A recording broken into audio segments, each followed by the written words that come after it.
ইতিহাসের পাতায় লেখা থাকবে পাকিস্তান ছিল বিশ্বের অন্যতম পারমাণবিক শক্তিধর, তবু গাজার রক্ষার্থে একটা বোমা উড়ে আসেনি। মিশরের বুক ছিঁড়ে নীল নদ বয়ে গিয়েছে শতাব্দীর পর শতাব্দী, যা প্রাণ জুগিয়েছে আফ্রিকান মরুভূমিকে। অথচ পাশেই গাজার শিশুরা তৃষ্ণার্ত কাঁপতে কাঁপতে মাটিতে লুটিয়ে পড়েছিল।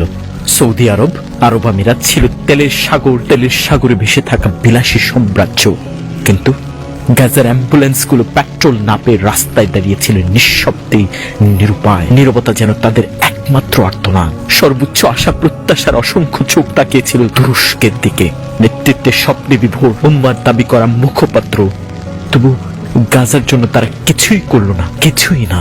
না রাষ্ট্র সামগ্রীর সাহায্য, সামরিক সহযোগিতা, না নিরাপত্তা নিশ্চয়তার কূটনৈতিক আগ্রাসন। গোটা বিশ্বের মুসলমানদের ছিল 50 লাখ সৈন্য, ছিল ট্যাঙ্ক, ক্ষেপণাস্ত্র, যুদ্ধ বিমান, স্যাটেলাইট, গোয়েন্দার বাহিনী, ছিল আধুনিক প্রযুক্তি, এমনকি হাইড্রোজেন পরমাণু বোমা। কিন্তু গাজার আকাশে একটা ছায়া পড়েনি, গাজার দিকে কেউ হাঁটেনি, কেউ না। সবকিছু থাকবে ইতিহাসে। গাজার মতোই কাশ্মীর, উইগুর, রোহিঙ্গা সহ বিভিন্ন প্রান্তে জুলুমাতের অন্ধকারে থাকা মুসলমানদের কথা। তবে সবচেয়ে করুণভাবে লেখা থাকবে, তারা চুপ ছিল, সবাই নীরব ছিল। মৃত্যুর চেয়ে গভীর ছিল সেই নীরবতা, মৃত্যুর চেয়ে গভীর ছিল সেই নীরবতা।